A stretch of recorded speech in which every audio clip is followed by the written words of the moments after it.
Joshua talked to the Lord like this. All right. Moses even talked to the Lord in a similar way. Right? We try to put blame on the Lord. Very different unrated things. So this is Joshua 7:7. And Joshua said, Alas, O Lord God, wherefore hast thou at all brought this people over Jordan to deliver us into the hands of the Amorites, to destroy us? Would to God we had been content and dwelt on the other side of Jordan. You have the Lord's reply. Is that in here?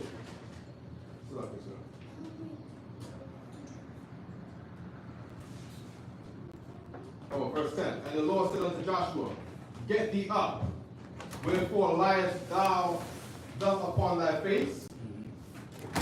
Verse 11. Israel have sinned, and they have also transgressed my covenant, which I commanded them. And you wanted to compare this with another precept that has similar language? Because I don't have the other precept. Okay, I know Moses, It's similar. But really, the people of Moses would say like, Moses brought us out to die. It's like that kind of thing. And Moses cried to the Lord. So I know that why are you talking in this way? Like, I got you. Because this is a real life situation. What you're hearing is fear and panic. That's what you're hearing. You're hearing him saying, did you bring us all out here? You told us to come out here. Did you bring us all out here to die? They're saying that to the Most High God in that way because they're not sitting in a classroom like you and I, because they're somewhere in the wilderness starving and an enemy is bearing down on them to take their lives. So what you're hearing is what can happen to flesh sometimes, warrior. It's fear. They're terrified. And the answer to your question is in the Lord's reply. Is in the Most High's reply. He said, why are you laying on your face? Get up. Do you understand? Yes, sir. He's saying that to them because he knows that they're saying this because they're terrified. And these times in life can happen. And many men greater than I have thought they could handle it better. Do you understand? They thought when their day came, they would handle it with dignity and pride and with faith. And then when that day came, they fell on their face and spoke to the Most High as if God had neglected them and as if God had forsaken them. O my power, why hast thou forsaken me? Familiar with that? Yes, Who said that? Christ. Jesus Christ. He said that on the cross. Yes, sir. He said, my God, why hast thou forsaken me? That's the exact same spirit. He is scared to death. It's horrible. His pain, the pain of them stabbing him and being dehydrated and he could barely breathe and suffocating slowly, made him think, oh my God, this is the most terrible thing in the world. I cannot handle it. And he screamed out to the Lord and asked the Lord why he would forsake him. That's what happens. So it can be difficult to understand sitting here until it's your day to go through it. And then you understand that we're all men and the Most High God has mercy on us in times like that. What we want to do is take it manfully. What we want to do is to take it with courage in our chest. Sometimes the burden can be too much.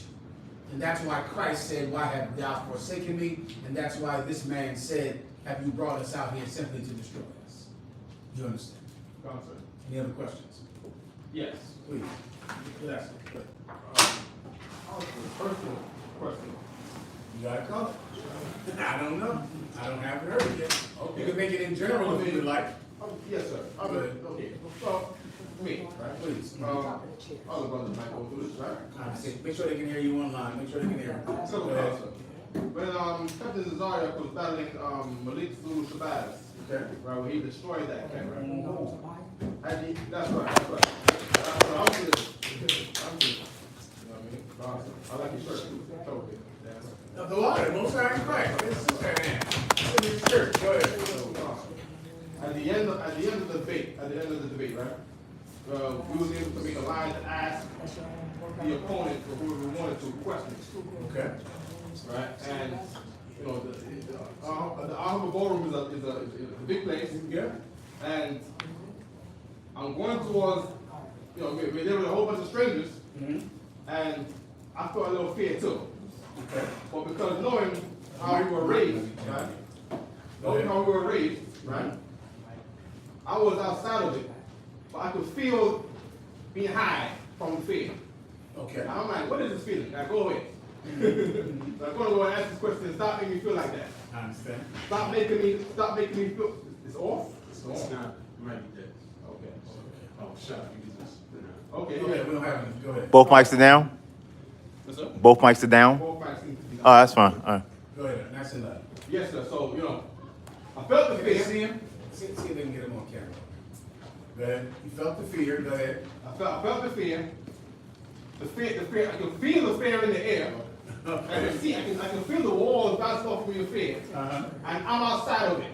You're And outside. I'm saying, I'm going to ask this question. Go away, this feeling. Go away. And the feeling will not go away until the mic came. The mic came, it's like it didn't exist. But on the way in the line, Paul speaking and saying, go sit down, grab the seats. All right. All right. Don't bother to ask this question, you might embarrass yourself. Right. And then there's this feeling from the far wall saying, you're in a big place, you're a little man, you should not ask this question. Mm-hmm. And I felt high. I was high. I got you. I can hear it. You know what I mean? Go And, ahead. It might be good now. It might. Go ahead.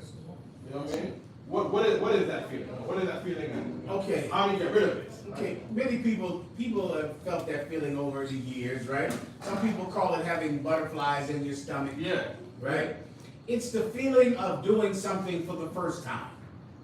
Who feels that kids who learn to drive a car when they're 15, 16 years old, Right. and they're terrified when they get behind the wheel. Because this is something that adults do. This is too much for a kid to do. It's the feeling of doing something for the first time. Commander Juliana always taught me that you cannot be good at anything that you don't do often. The process of getting good at a thing is doing a thing often. Once you do a thing often, then you're comfortable. You don't have that feeling of, I've never done this. This is too much for me. Stage fright is another term that people use for what you felt. Stage fright. Yeah. No problem. You're about to go on stage, if you're a performer or a concert pianist or a violinist or something like that, and then before you know it, you feel boom, boom, boom, boom, your heart is beating, but then you put your fingers on the piano, The general's talking to him. practice takes over. You felt comfortable when what happened?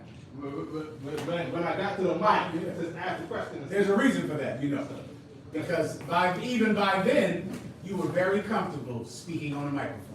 Right. So then you got home. When you got the microphone, then this is Harlem now. Right. That's it. This is 116th Street, 125th Street.